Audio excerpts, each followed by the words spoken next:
Welcome to the Kickass Couples Podcast. This is the place where we help committed couples who want to level up their marriage experience newfound clarity, hope, and confidence. We're Matthew and Kim, co-hosts and husband and wife. In 26 years together, we've seen a lot and never thought it could be as good as it is right now. We're here to help you successfully navigate the messy, dirty, and wonderful world of marriage. We believe all couples deserve and are capable of experiencing an extraordinary and fulfilling marriage. And each week, we're bringing you life lessons from real-life successful couples to help you grow and strengthen your relationship. We'll get started right after this message. If you want to learn how to experience the best, most fulfilling year of your marriage, we invite you to pre-order Matthew's new book, Kickass Husband, Winning at Life, Marriage, and Sex. You can get it at MatthewPHoffman.com. Again, that's MatthewPHoffman.com. And now, back to the show. Welcome to Kickass Couple with Jeff and Jessica Jennings. This is a recap episode of our interview with them. What an incredible couple they are. They are both licensed marriage therapists and counselors. They have private practices, and they've come together to do and establish a new business called Greatest Marriage Ever, and they are dedicated to helping couples really turn their relationships into the best that they can be. And before we dive into those recap notes, some of those pearls we're going to share with you all today, wanted to just keep you up to date and let you know about some of the exciting things that are happening in Kick-Ass Couples Nation. I've been referring affectionately to my wife this time period as the third trimester. She can relate to that after birthing 2 children, and I could humbly try to relate, even though I'll never have that full experience. But I feel like it because so much is happening so fast, and it's exciting. It's difficult, it's challenging, and we launched this podcast the first week of August, the Kick-Ass Couples Podcast. That was the first launch. We're about to launch October 1st, Kick-Ass Couples Nation. And Kick-Ass Couple Nation, or what you may hear us refer to as KCN, is a membership site to help imperfect couples that want to level up in their number one relationship. We have licensed marriage therapists, a team of them, 4 of them in total. We do monthly webinars. We have a private Facebook group. Kim and I do a TGWM segment, which is a live streaming video segment. Thank God we're married once a week, and it's full of great stuff. So we hope you'll check that out. And that's all leading up to a wonderful book launch, Kim, that is all about my relationship with this kick-ass woman sitting right next to me now. And that book title is Kickass Husband, Winning at Life, Marriage, and Sex. And that goes on sale November 12th. At a launch party of our hometown of the last 27 years, Tampa, Florida. Yeah, it's all great stuff. And I think it all really boils down to, we believe that all couples are able to and are deserving of having a joy-filled relationship. And that's what we're here to do, is just help make that happen. So we're excited you tuned in today, and we're going to dive in. We're changing our format a little bit on our recaps. This was my bride's idea, and she's got full of great ideas. And so you'll hear some of the same things. We're going to talk about the pearls. What are our key takeaways? We each have 3 key takeaways that we're going to talk about today. Some of them might be the same, so we might go deeper into some of those topics. And then in the end, we're going to talk about some of our other pillars that the couple we interviewed, Jeff and Jessica, the other pillars of our 13 key pillars for successful relationships. We asked our guests to pick out which other ones they think are important and why. And so that'll give us a chance to take a deep dive into some of those other qualities that make a relationship kick ass. So, Kim, I'm going to turn it over to you. You get to go first today. Well, I think there were some awesome takeaways, first of all, from this particular episode. They both had a lot of great things to share. And with both of them being therapists, marriage therapists, they were able to really get a little bit deeper into the whys. And so I felt like it was really hard for me to just pick out 3. But I'm going to start with the first one, and that was Jessica, who said that in the beginning, they found the purpose and the passion on their own. So individually, they found what their purpose and passion was, and then they came together and they found each other. And so they found their true identity on their own, and then grew together. And she also said that when you are purposefully pursuing your own identity, that there's a certain attraction and magnetism when you see that in your spouse, and that really helped them to really pursue their relationship and grow and develop together. So she felt that bond was ever deepening. Sure. While they were working on their purpose and their passion. And I want to stop you for a sec, Kim, because I think you touched on something really important. And I want to go back and ask you what you think about this and maybe in our own relationship. And I bet all of our listeners could think the same thing.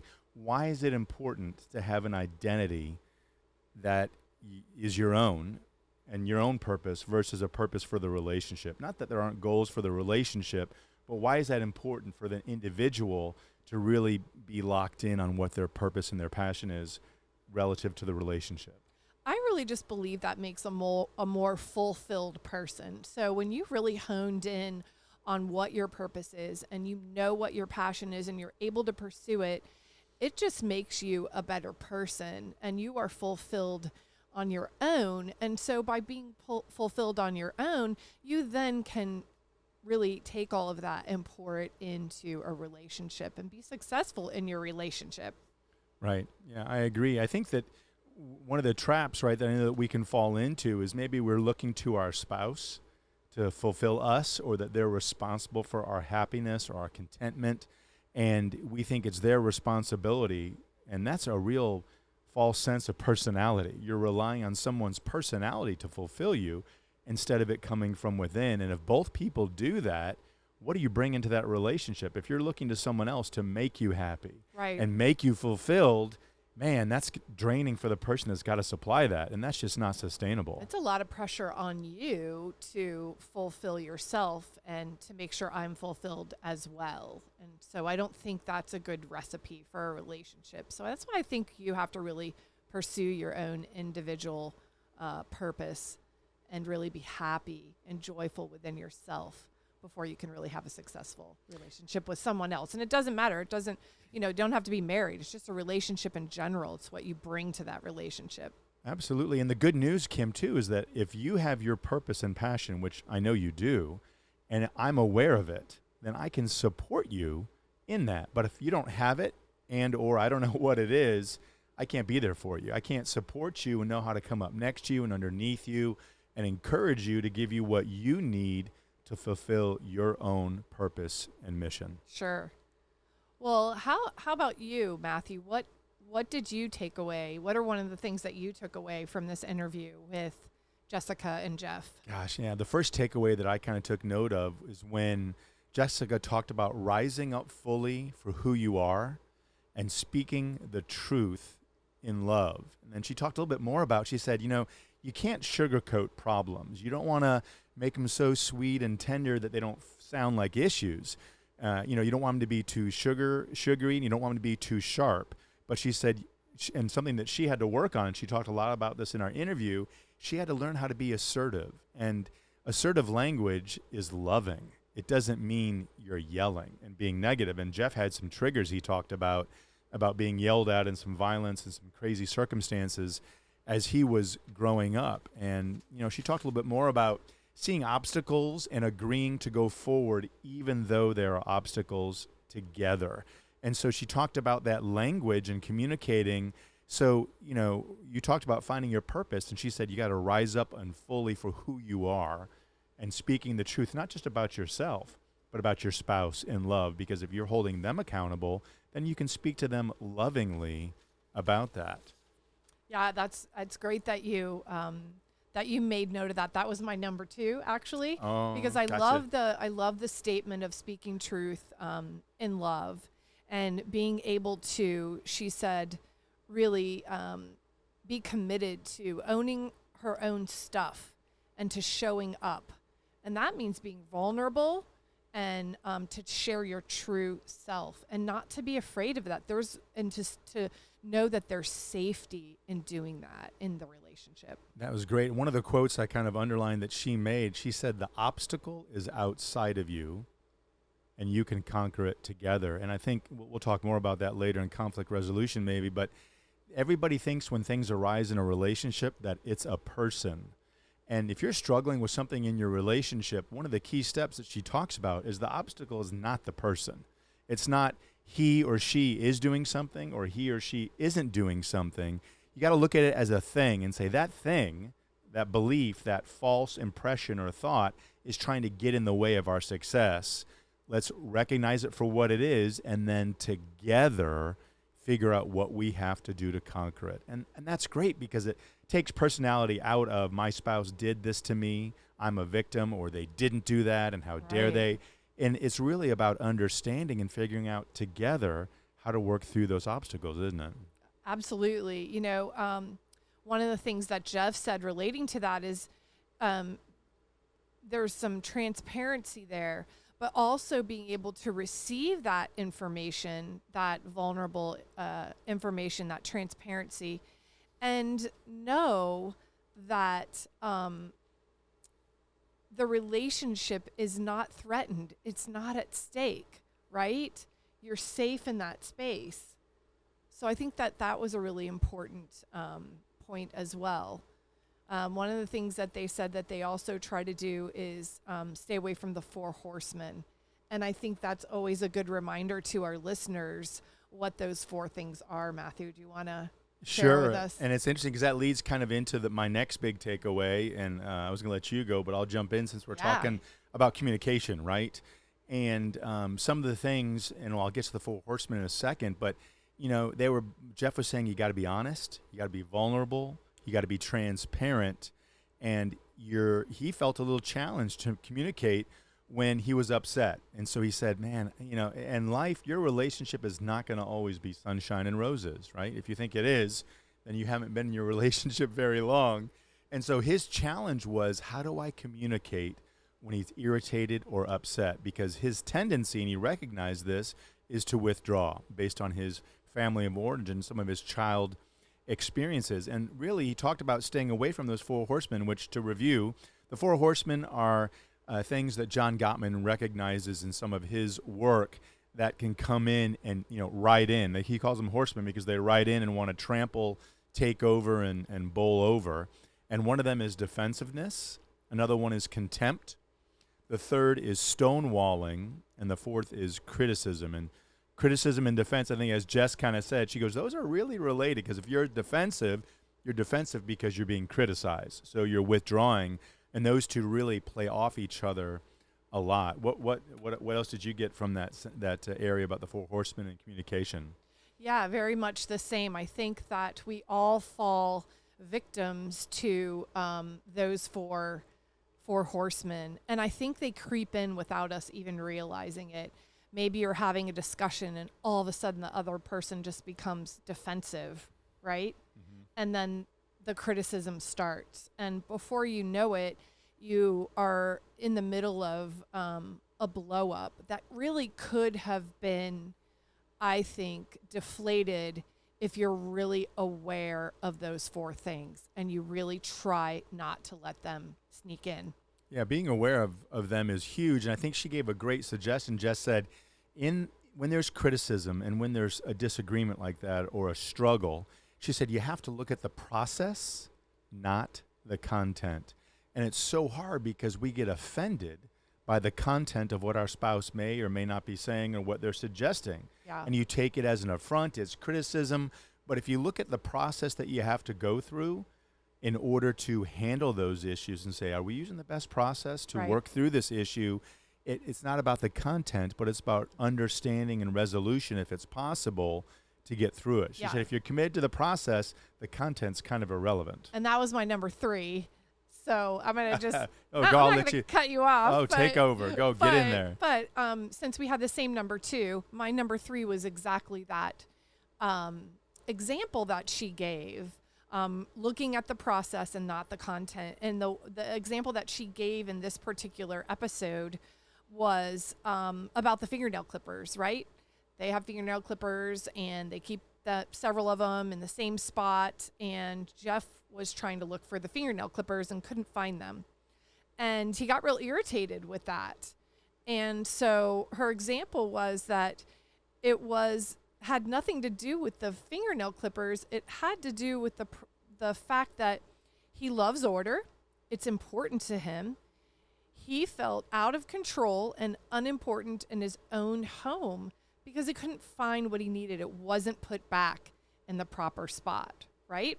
So that was their example of it's really the process. It's not the content. Had nothing to do with the fingernail clippers. Right, and that's usually, it's funny, I mean, I use the example in our book. We have a chapter called Take Out the Trash, and it has nothing to do with the domestic duty of taking out trash.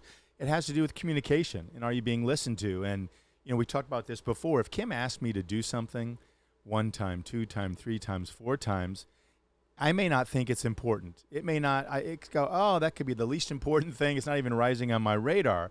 But what I have to be careful of is that if I'm going to be successful in this relationship, I have to understand if something is important to her, then I've got to accept influence and be willing to look at your opinions and value them as if they were my own. And so something's, in this scenario, Jeff said, I want to know that what I need is where I left it and not just where it happened to be put back. So he appreciates that order, and it doesn't mean that she's got to be afraid or concerned about it, but she can go, okay, that's a trigger for him. I can work harder to minimize the times when that occurs and becomes an issue for us. And that's love, right? And that's communicating in a safe way.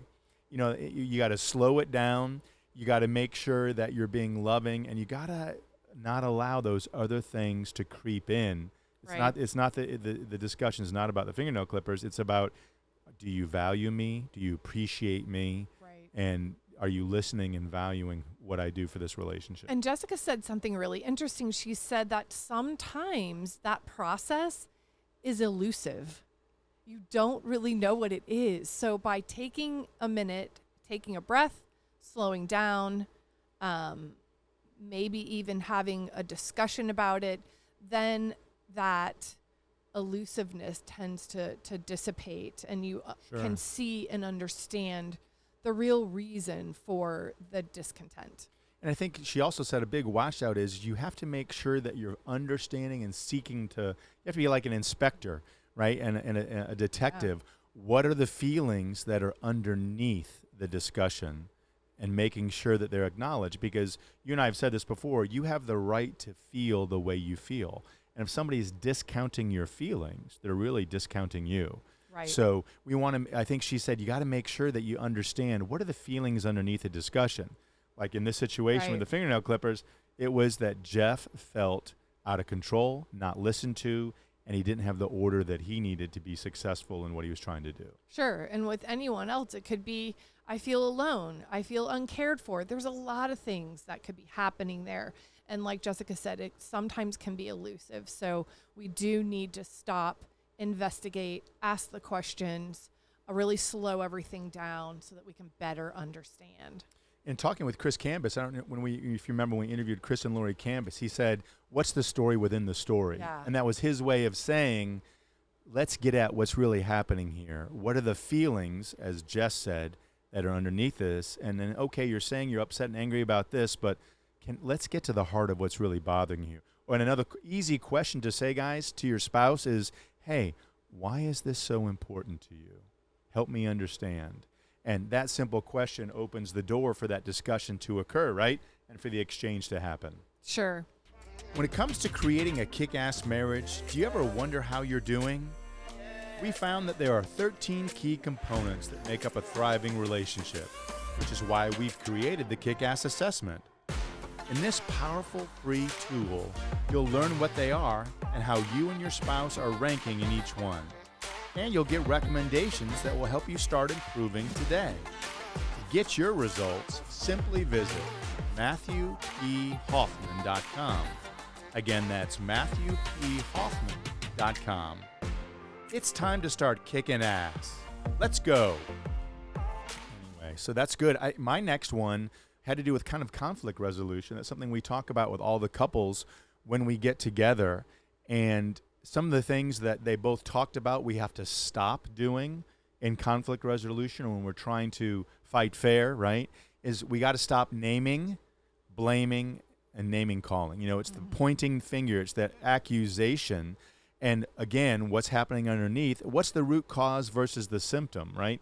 that anger, the flare-ups, the screaming, the yelling, the disrespect, those things are symptoms. They're not the root cause. And if you're quote unquote fighting fair in conflict resolution, you're not resorting to do things that are triggers or that are going to blow up when you step on them because you know your spouse, right? Right.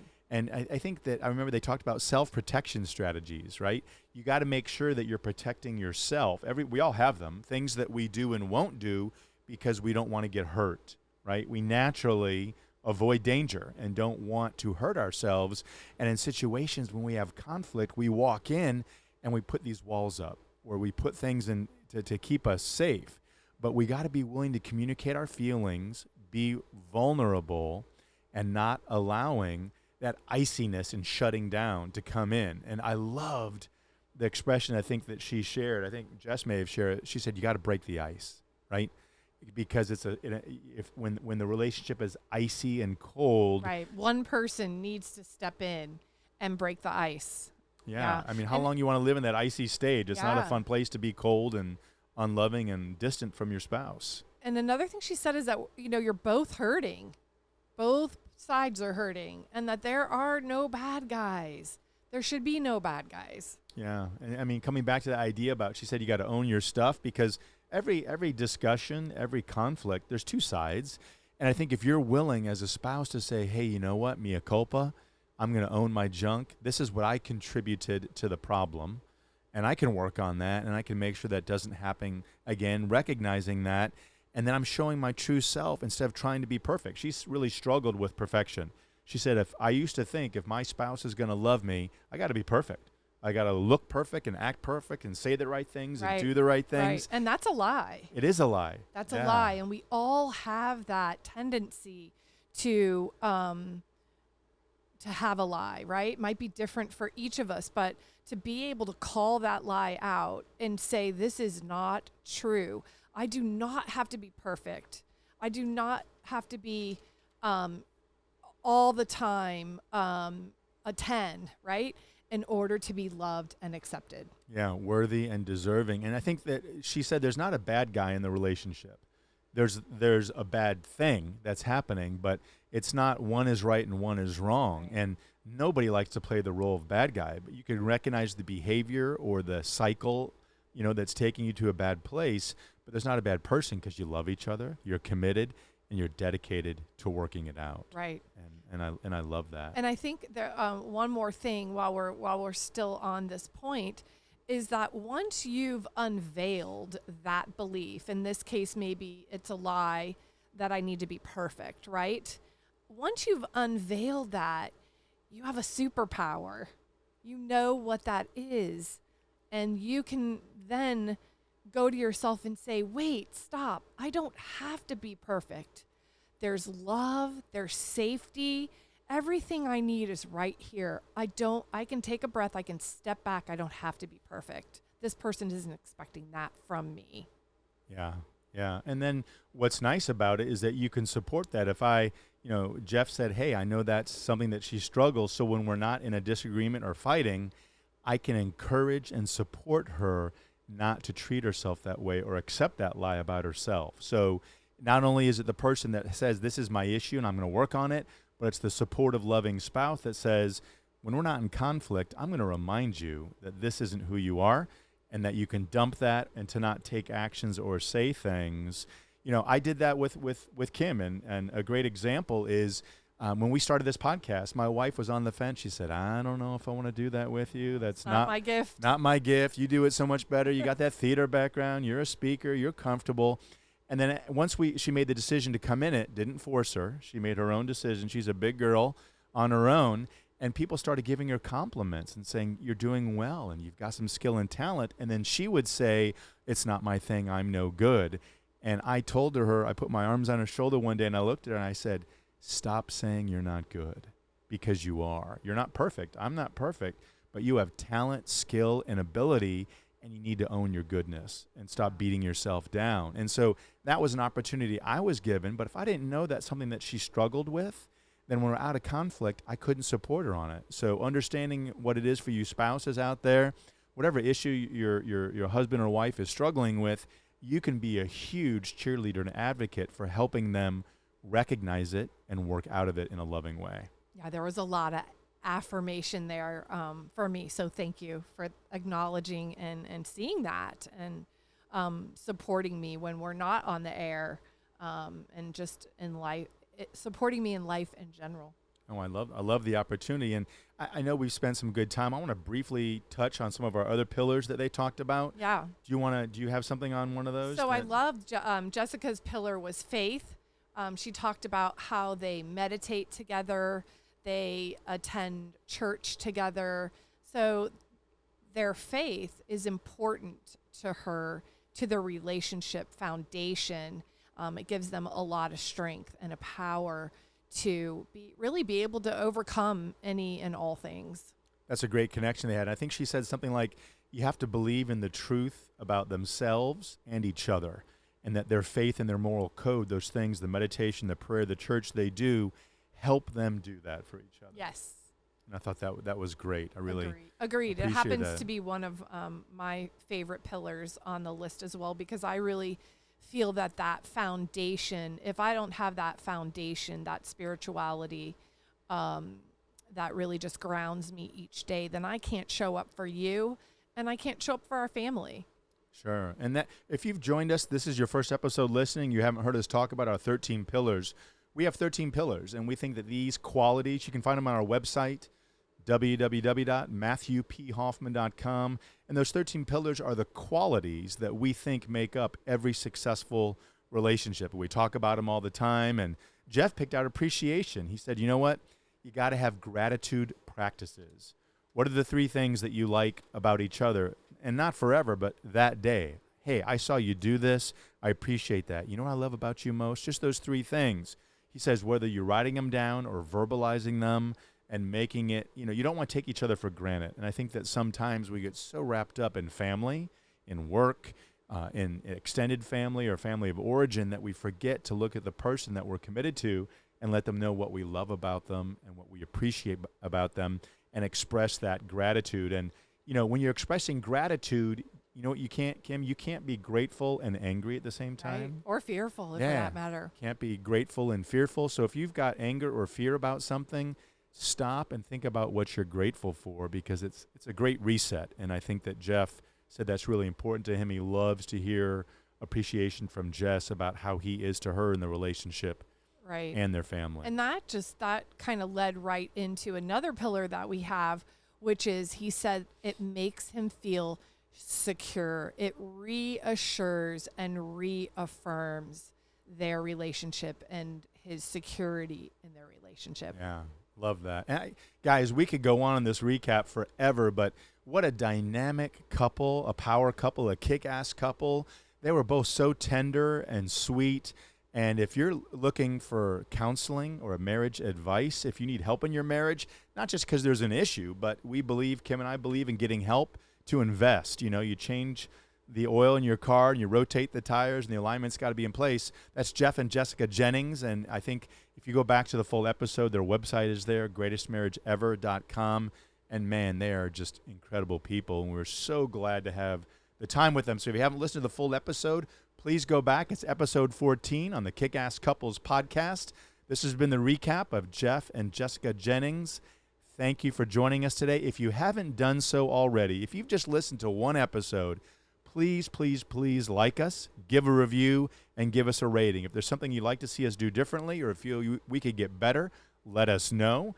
Give us those ratings, share it with a friend, and remember that happily ever after does not just happen. It's on purpose. That's right. We'll see you guys again soon. Thanks a lot. That's all we've got for this episode of the Kickass Couples podcast. If you like the content of this show, you'll love Matthew's upcoming book, Kickass Husband, Winning at Life, Marriage, and Sex. To receive a digital mini book of quotes and images from the book, all you have to do is rate this show and leave a review in Apple Podcasts, Spotify, or wherever you tune in to listen. Then email us a screenshot of your review at podcast@kickasscouplespodcast.com, and we'll get it over to you right away. Until next time, remember, happily ever after doesn't just happen, it's on purpose.